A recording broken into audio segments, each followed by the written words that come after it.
Hi, good morning leaders. మాది village వచ్చేసి మోత్కూరు మండలం దాచారం విలేజ్.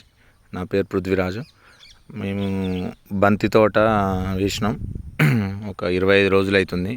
25 రోజుల నుంచి 30 రోజుల మధ్యలో. మొగ్గకొచ్చే ముందు మన వెస్టేజ్లో Agri Humic 82 Agri Mass spray చేయడం జరిగింది.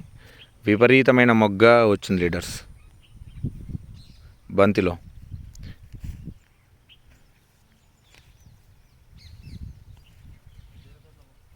Agri Humic Agri mass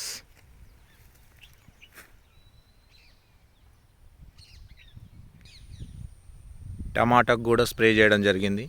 agri Humic Agri mass టమాటాలో కూడా పిందెలు పూత అనేది విపరీతంగా పడుతున్నాయి లీడర్స్. బీరకు కూడా కొట్టడం జరిగింది. బీరలో కూడా ఇప్పుడు